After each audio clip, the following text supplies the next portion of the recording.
बाबर को लाया कौन? बाबर को इब्राहिम लोदी को हराने के लिए राणा सांगा लाया था। ये बयान सन्न कर देने वाला था। रामजी लाल सुमन समाजवादी पार्टी के सांसद हैं, फिलहाल राज्यसभा में हैं, कई बार लोकसभा के सांसद भी रह चुके हैं। उत्तर प्रदेश के ब्रज क्षेत्र से उनका नाता है। ये वो क्षेत्र है जिसने मुगलों की सल्तनत को देखा है और मेवाड़ के महाराणाओं के शौर्य की गाथाएं भी देखी हैं। रामजी लाल सुमन इतिहास की भी जानकारी रखते हैं, लेकिन वो ऐसा बयान दे सकते हैं ये किसी ने सोचा नहीं था, वो भी राज्यसभा में। सुमन के बयान का जो हिस्सा हमने आपको शुरुआत में दिखाया वो उससे भी आगे बढ़ते चले गए। आगे जो उन्होंने कहा उससे तो मानो गुस्से की ज्वाला ही भड़क पड़ी। तो मुसलमान तो बाबर की औलाद हैं और तुम गद्दार राणा सांगा की औलाद हो। और बाबर की तो आलोचना करते हैं, राणा सांगा की आलोचना नहीं करते। रामजी लाल सुमन के इस बयान पर बवाल होना ही था। कई लोगों को लगा कि उन्होंने औरंगजेब को लेकर जारी बहस का रुख मोड़ने की कोशिश की, जबकि कई लोगों ने दावा किया कि उन्होंने विशुद्ध सियासी फायदे के लिए इतिहास को तोड़ने मरोड़ने की कोशिश की। रामजी लाल सुमन ने जो बात कही, इतिहासकार उसे तथ्यों के साथ कैसे गलत बता रहे हैं ये हम आपको आगे बताएंगे। पहले जान लीजिए कि इसका सियासी असर कैसा हुआ। जब रामजी लाल सुमन बोल रहे थे राज्यसभा में, उस समय हरिवंश नारायण सिंह चेयर पर थे। उन्होंने रामजी लाल सुमन को उसी समय टोका। उसके बाद तो संसद से लेकर सड़क तक हर जगह उनका विरोध दिखने लगा। लोकसभा के उस राज्यसभा में गद्दार कह रहा है राणा सांगा को। इतिहास का ज्ञान है उनको? सिर्फ एक जात विशेष की बात करना, वोटों के लिए आकर्षित करना और किसी को बदनाम करना, किसी को अपशब्द कहना, ये उन्हें शोभा नहीं देता। उनको क्षमा मांगनी चाहिए, नहीं तो इसलिए इसके गंभीर परिणाम होंगे। ये मैं चेतावनी भी दे रहा हूं, आगाह भी कर रहा हूं, और चाहे आप इसको धमकी समझ लीजिए, मैं धमकी भी दे रहा हूं। कुंवर नरेंद्र सिंह यूपी में राष्ट्रीय लोकदल के उपाध्यक्ष हैं। वो राजपूतों के प्रमुख संगठन अखिल भारतीय क्षत्रिय महासभा के राष्ट्रीय संरक्षक हैं। वो ऐसी नाराजगी दिखाने वाले इकलौते क्षत्रिय नहीं हैं। रामजी लाल सुमन के बयान पर पूरे क्षत्रिय यानी राजपूत समाज में नाराजगी दिख रही है। बहुत से लोगों को उम्मीद थी कि समाजवादी पार्टी के राष्ट्रीय अध्यक्ष अखिलेश यादव बात को संभालेंगे। समाजवादी पार्टी के गठन के समय से ही राजपूत समाज ने इस पार्टी के लिए बड़ा योगदान दिया है। 2003 में मुलायम सिंह यादव को यूपी का सीएम बनाने में क्षत्रियों की बड़ी भूमिका मानी गई थी।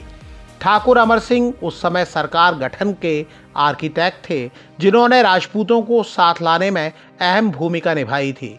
2024 के आम चुनाव में अखिलेश यादव के पक्ष में भी राजपूतों का समर्थन रहा। आम चुनाव में राजा भैया ने पूर्वांचल और संगीत सोम ने पश्चिमी उत्तर प्रदेश में जो तेवर दिखाए थे, उसका सीधा फायदा समाजवादी पार्टी गठबंधन को मिला। लेकिन अभी राजपूत समाज को लगा कि अखिलेश यादव ने विवाद की आंच पर पानी डालने की बजाय रामजी लाल सुमन का ही समर्थन किया।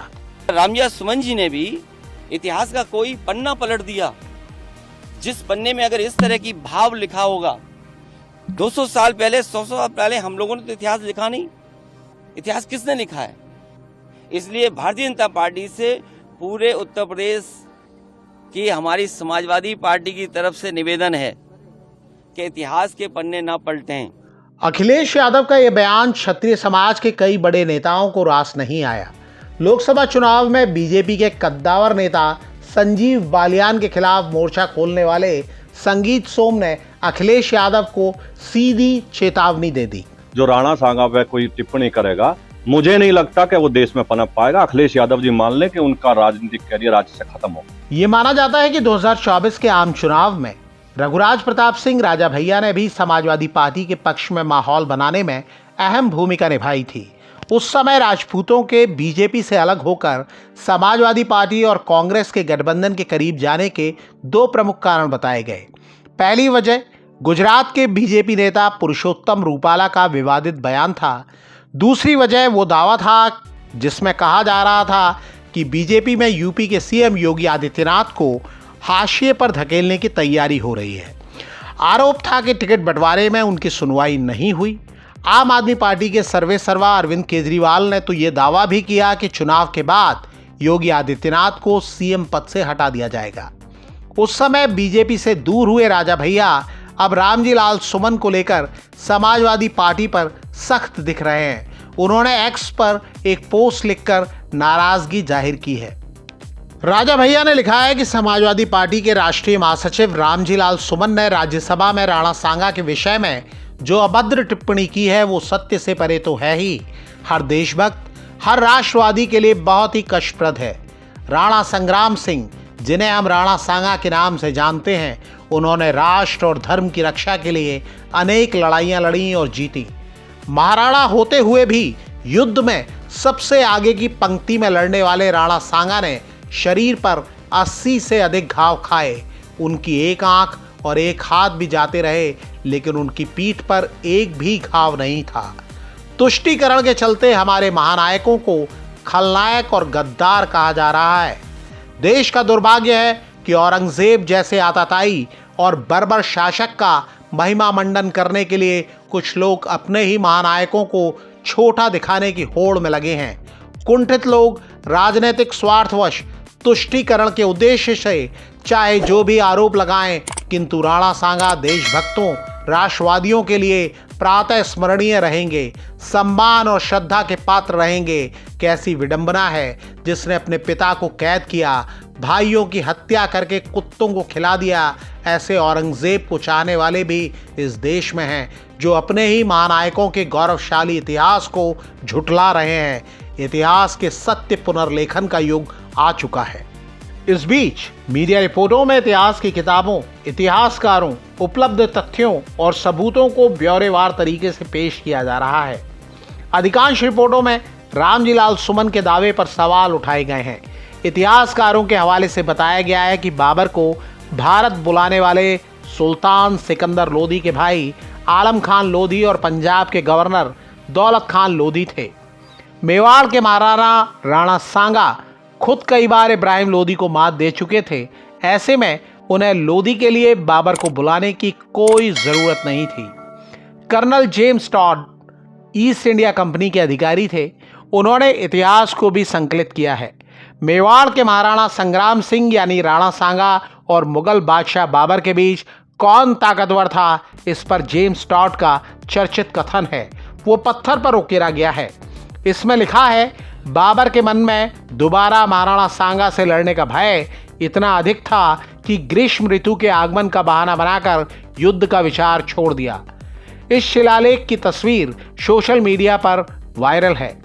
कर्नल जेम्स टॉड के हवाले से बताया गया है कि महाराणा संग्राम सिंह यानी राणा सांगा के पास 80,000 घोड़े, 500 हाथी और करीब 2 लाख पैदल सैनिकों से लैस सेना थी। इस बीच ये भी दावा किया जा रहा है कि रामजी लाल सुमन और अखिलेश यादव भी इतिहास से अनजान नहीं हैं। तो क्या ये बात अनायास ही कह दी गई? लेकिन ऐसा लगता नहीं। रामजी लाल सुमन अपने बयान को वापस लेने या माफ़ी मांगने को तैयार नहीं। रामजी लाल सुमन की गिनती प्रमुख दलित नेताओं में होती है। राजनीति के जानकार दावा करते हैं कि अखिलेश यादव का फिलहाल फोकस पीडीए यानी पिछड़ों, दलित और अल्पसंख्यकों पर है। दावा यह भी किया जाता है कि मायावती की बहुजन समाज पार्टी के कमजोर होने के बाद दलितों के एक हिस्से का समर्थन समाजवादी पार्टी और कांग्रेस के साथ है। वहीं समाजवादी पार्टी यूपी में अल्पसंख्यकों की पहली पसंद है। पिछड़ों का एक बड़ा तबका भी पार्टी के साथ है। ऐसे में वो जानबूझकर ऐसा जोखिम ले रहे हैं। राजनीति के जानकार दावा करते हैं कि बीजेपी हिंदू एकता की बात करती है, जबकि समाजवादी पार्टी जातियों की गोलबंदी की रणनीति पर चलती है। कई जानकार रामजी लाल सुमन के बयान को इसी नज़र से देख रहे हैं। यूपी में ठाकुरों यानी राजपूत समाज की आबादी 6 से 8% है, लेकिन उनका राजनीतिक प्रभुत्व जनसंख्या के मुकाबले काफ़ी ज़्यादा है। किसी समय चंद्रशेखर यूपी के ही नहीं, देश के सबसे बड़े राजपूत नेता थे। फिर राजनाथ सिंह को वही हैसियत हासिल हुई। आज की तारीख में वही स्थान योगी आदित्यनाथ का है। राजनीति के जानकार बताते हैं कि योगी आदित्यनाथ के पक्ष में राजपूत समाज आम चुनाव में अपनी ताकत दिखा चुका है। जानकार दावा करते हैं कि अखिलेश यादव और उनकी पार्टी का रुख यही रहा तो 2027 के विधानसभा चुनाव में उनकी दिक्कत बढ़ सकती है। इस बीच खबर यह भी है कि योगी आदित्यनाथ की सरकार आजम खान पर नरमी दिखाने का संकेत दे रही है। दावा किया जा रहा है कि शर्त यह है कि वो समाजवादी पार्टी से दूर रहें। ऐसा हुआ तो अखिलेश यादव का समीकरण और बिगड़ सकता है।